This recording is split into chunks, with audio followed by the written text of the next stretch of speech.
If you are driving a desolate highway late at night and notice a stranger standing perfectly still in a torrential downpour without an umbrella, do not look in your rearview mirror. It was just after 2:30 a.m. on a Tuesday, and I was driving down a completely isolated stretch of Route 9 in upstate New York. A sudden, violent thunderstorm had rolled over the mountains, turning the road into a black, slick mirror.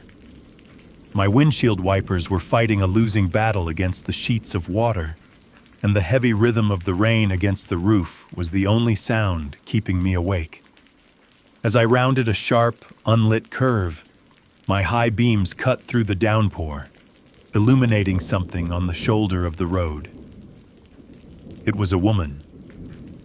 She was standing perfectly straight on the grass, right at the edge of the asphalt.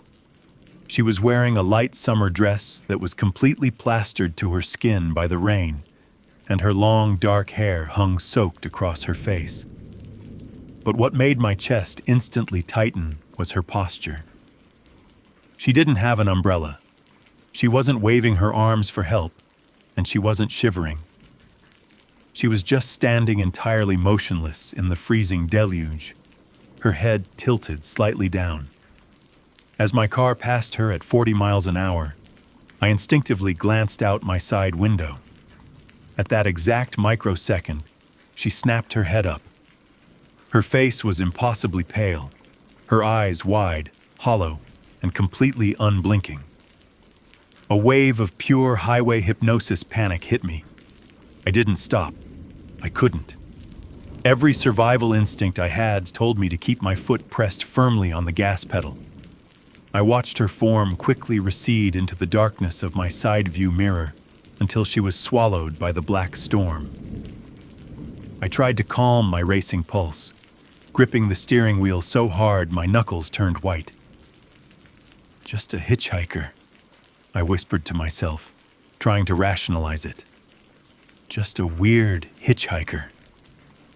But then, the air inside my sedan violently shifted. The temperature plummeted. The digital thermostat on my dashboard rapidly dropped from 72 degrees down to 40. The windows instantly fogged up from the inside, covered in a thick, milky condensation. And then, the smell hit me. The clean scent of my car's air freshener was entirely overwhelmed by the suffocating odor of stagnant pond water, wet wool, and rotting leaves. My eyes darted to the dashboard display. My phone, which was plugged into the center console for navigation, began to violently glitch. The GPS map started spinning in rapid circles, and the audio distorted into a loud, wet, gargling static. Through the static, a flat, artificial voice cut through the car's speakers. "In 200 feet, pull over. Your passenger has arrived." Paralyzed with fear, I slowly raised my eyes to the rearview mirror hanging from the windshield.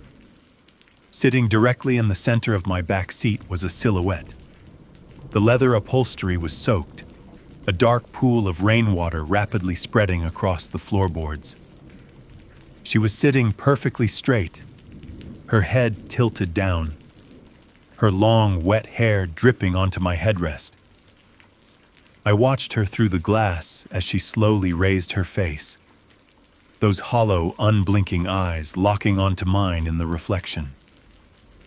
She opened her mouth, and a heavy stream of black, muddy water spilled over her chin as she whispered, her voice echoing perfectly inside my own skull. "Thanks for the ride. Now turn off the headlights." A split second later, the car's entire electrical system violently died, plunging me into absolute high-speed darkness in the middle of the storm. Double tap if your stomach just dropped. Share this with someone who hates driving in the dark, and hit that follow button right now so you never miss another midnight nightmare.